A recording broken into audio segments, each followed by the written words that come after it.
Hey guys, I'm Dr. Dom. I'm a medical doctor and board certified in adult and general psychiatry, and I did the research so you don't have to.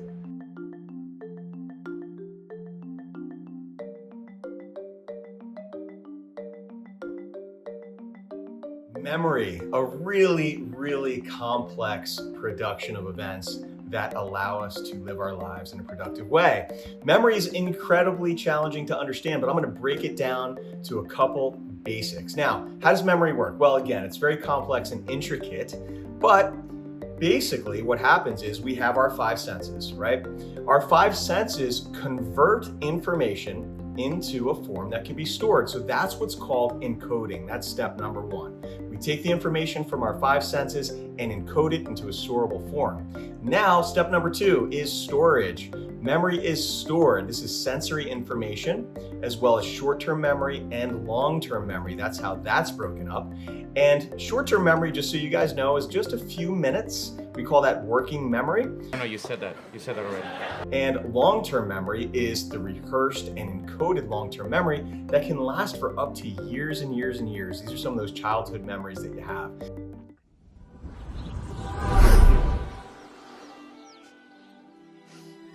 So that's the storage part of the memory.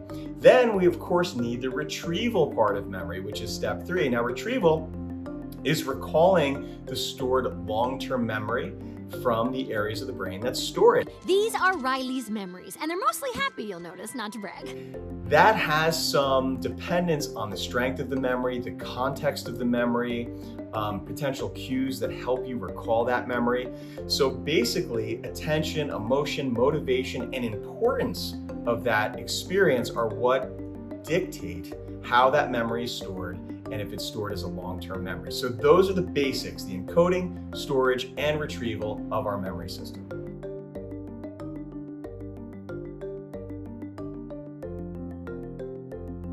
Can we do things to improve our memory? Well, guess what? This is true.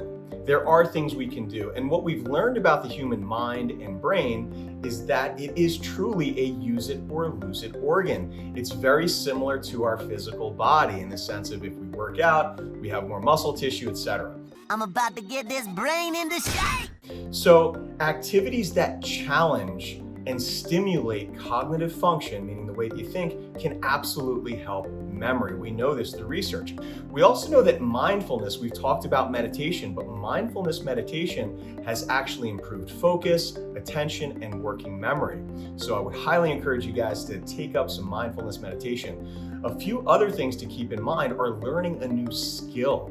So I don't care how old you are or where you are in life, picking up a new hobby, maybe learning a musical instrument or a new language will absolutely help with your memory. Some other hacks are actively practicing recall. And the way that we do this are memory games, even reading, and even puzzles. These can also help. It doesn't look like a baby. Big mouth. Mick Jagger is a baby. Baby ape! Baby ape! And I'm not going to discount this one. You guys know I'm all about this, and the data supports it. Physical exercise increases blood flow to the brain and actually causes neurodegenerative factors to happen in our brain, which are incredibly helpful for memory and our mind. Something that we don't want to discount as well, believe it or not, do you know people that engage in more social engagement, that are more social and outgoing and spend time with their peers in groups more often, tend to have better memories? So get out there and meet up with your friends and have a good time. It's a doctor's orders. And you know what? Finally, let's make sure we're getting good sleep, because that is absolutely linked to decreases in memory if you're having poor sleep. So get out there, make sure you get a good night's sleep, be active with your friends, nice and social, and keep that mind working.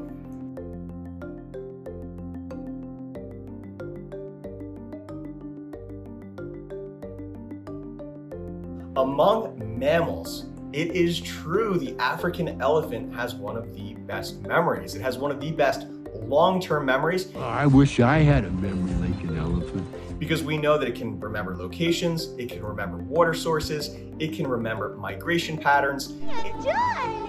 Coochie, coochie, coochie, coochie, coochie, coochie. And it also remembers other elephants that it has met in the long past. How amazing is that years later? And you know what, guys? It is absolutely true. We do know this from a neuroscience perspective and research that goldfish, we're talking a few seconds to a few minutes. It can only really remember simple tasks, but that's about it.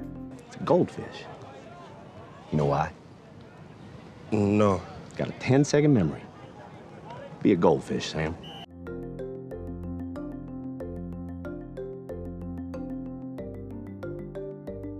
All right, guys, so studying neuroscience has proven a few things about memory, and there's absolutely a correlation between a good memory and good mental cognitive functioning and physical health.